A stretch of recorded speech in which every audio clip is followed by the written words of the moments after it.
Okay, so what's your name? My name is Juan Rangel. What do you do? I work with the Minnesota Immigrant Freedom Network. What are you doing in Worthington?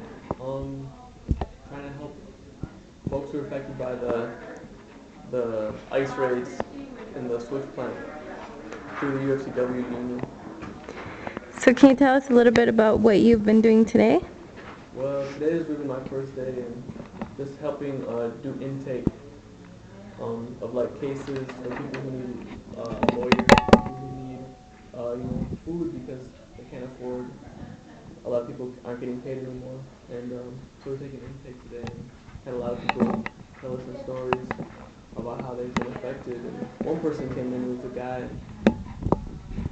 He didn't actually work at the Swift pork processing plant, but his wife did, and he was here seeking like legal advice. But he was telling me of his wife and how she was there during the raids, and basically during the raids, people were working and cars were surrounded. People were locked inside, and uh, as people were leaving, like the break room, there was lines of people like going back to their departments. Get back on the line, at the work line, and um, so this guy's wife, she's really light skinned. A Mexican immigrant. She didn't have papers like a lot of workers don't, and so what they had was the immigration officers were asking people, where they're working, if they had documents, if they had papers to prove, their citizenship or their legal status to work. And um, his wife, who was really light skinned, she was asked like what department she worked at, and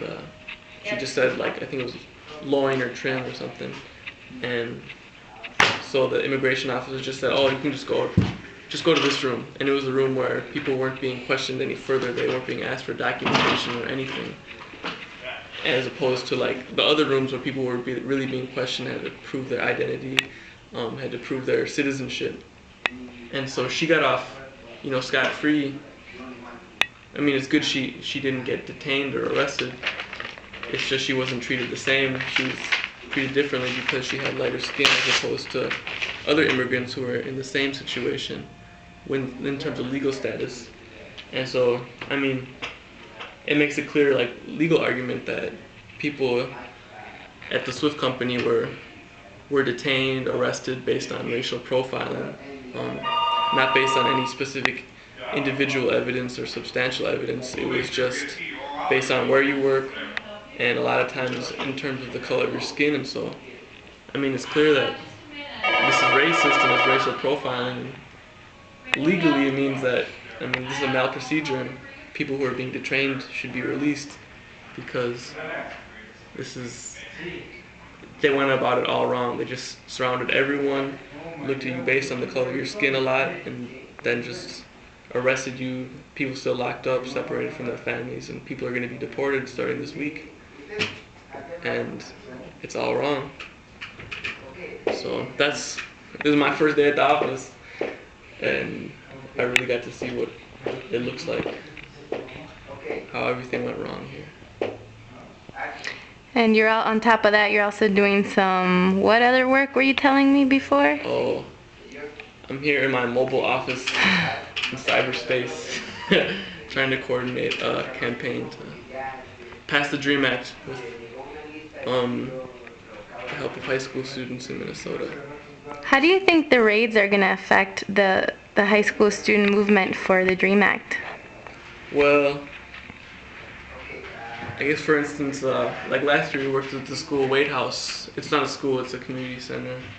And they're really great students, a lot of students are immigrants themselves or immigrant families. And, we worked with them well last year. And the director of the Wade House is here too, helping the union and helping workers here.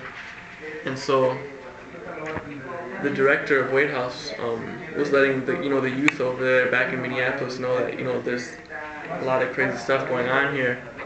And so the students were there and they heard everything that was happening. And I mean, they're really animated. Like they really wanted get back and stick with their support in the immigrant rights movement. So, I mean, I can tell with them that the Worthington raids have really like pissed people off. People are angry and they want to get involved. They want to change things. They want reform, immigration reform. So, I mean, that's one way I see it happening. People from Minneapolis and all around are showing their support and they want to make things right. What's your message to decision makers on this issue? Which issue? A, immigration raids, and B, this whole discussion about immigrant rights and